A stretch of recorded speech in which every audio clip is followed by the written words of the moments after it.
adalah gembalaku, takkan kekurangan aku.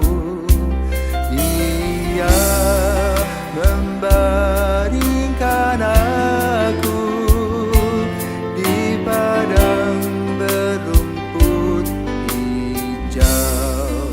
Saudara-saudari yang terkasih di dalam Kristus, selamat pagi. Salam jumpa lagi dalam Sabda Siap Saji.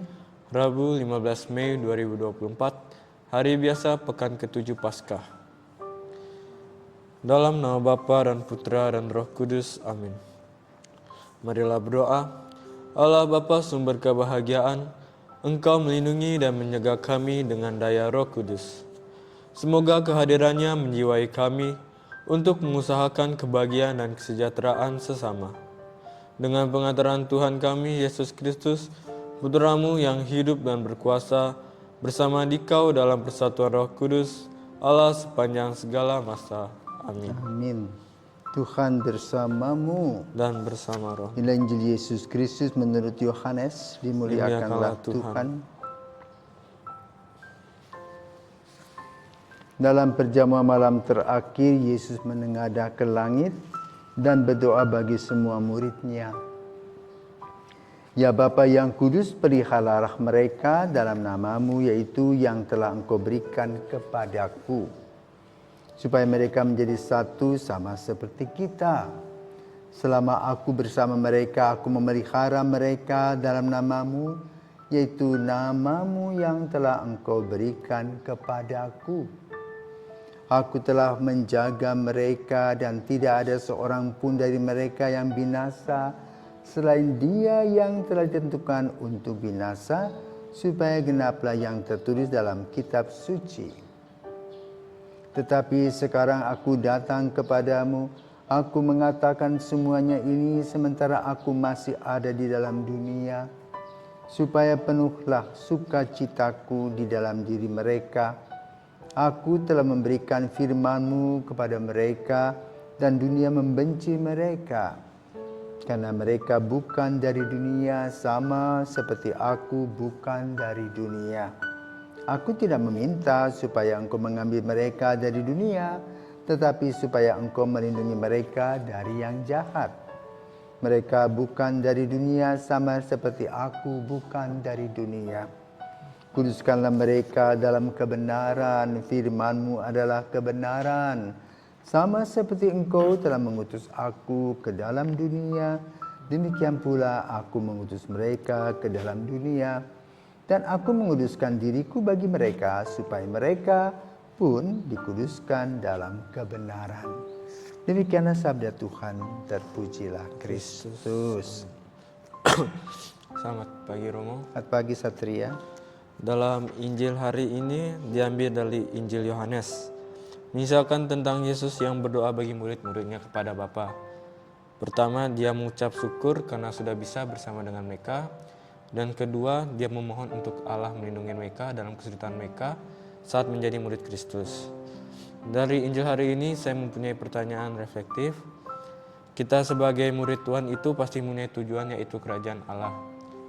Namun terkadang dalam usahanya itu, walaupun kita mempunyai niat baik, kita terus berusaha berbuat baik, namun kita lupa bahwa kita juga mempunyai kebiasaan buruk. Walaupun nantinya kita mempunyai tujuan yang baik untuk masuk kerajaan surga, tapi kalau kita tidak menyadari perbuatan jahat kita, maka sama saja. Maka daripada itu Romo, bagaimana kita menjadi orang yang baik, yang punya niat baik, namun tidak lupa untuk juga menghilangkan kebiasaan atau perbuatan kita yang jahat. Baik, selamat pagi para pilsawan dan satria. Sejak kita lahir, kita diberi oleh Tuhan rasa lapar dan rasa haus. Rasa lapar dan rasa haus itu menggoncang tubuh kita.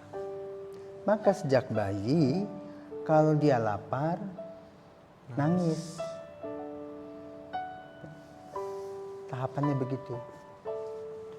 Kalau dia haus, nangis. Kalau dia sudah kenyang, dia buang air.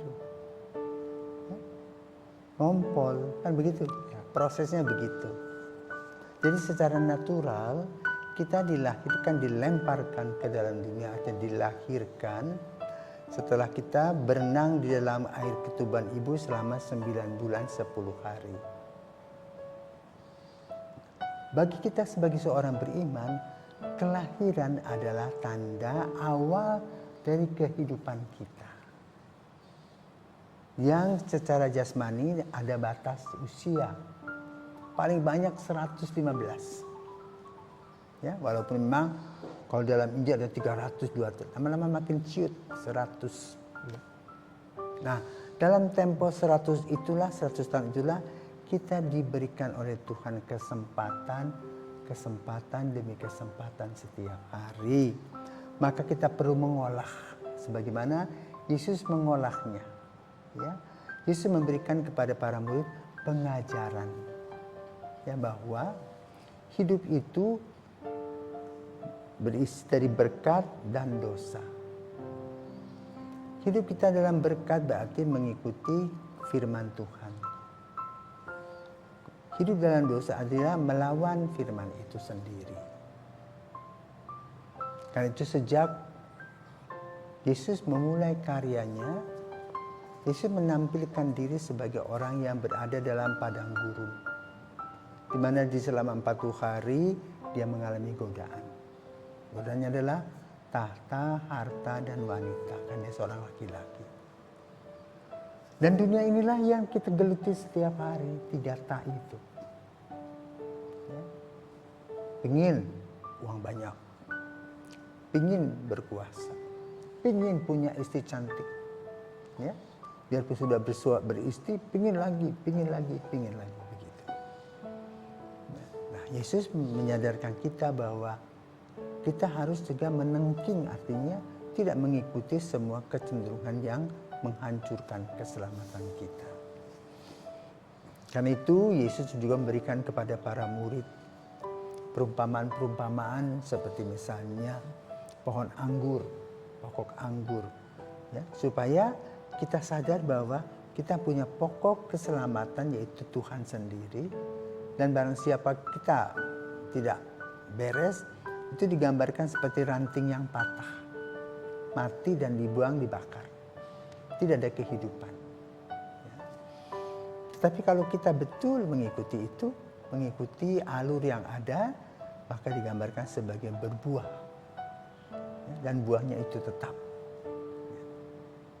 Karena itu tanpa disadari, para murid sebetulnya diajarkan sebuah teori yang disebut kita kenal SWOT, ya, di mana ada kekuatan, ya, kemudian strength, ya, kemudian weakness, kelemahan, opportunity, ya, dan juga kesempatan, ya. Dan itulah yang digeluti oleh kita setiap hari, sadar bahwa kita diberikan oleh Tuhan kelebihan, kekuatan, karisma. Tetapi juga ada hambatan-hambatan yang muncul, itu berupa keinginan-keinginan yang kurang baik. Maka lalu kita harus mengolahnya. Dan bagaimana kita mengolah? Maka kita harus mempunyai satu konsep dalam hidup ini, yaitu cinta dalam Tuhan.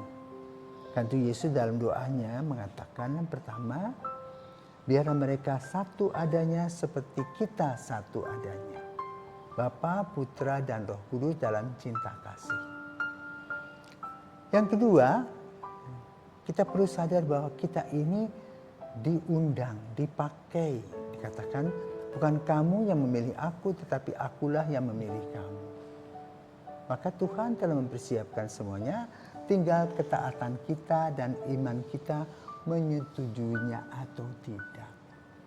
Maka dalam doa pada pagi hari ini, Yesus minta agar Tuhan memelihara anak-anak domba yang sudah disiapkan dan dipilih oleh Yesus, yang sudah dikuduskan dan disucikan melalui sakramen permandian, melalui nutrisi yaitu sakramen Ekaristi, dan juga melalui sakramen pengampunan untuk pembersihan diri, krisma untuk penguatan, imamat untuk menjadi pemimpin, nabi dan raja, dan kemudian pernikahan yaitu menjadi gereja, rumah tangga, dan akhirnya kita mendapatkan sakramen perminyakan untuk mempersiapkan kita kembali ke pangkuan Allah. Kenapa?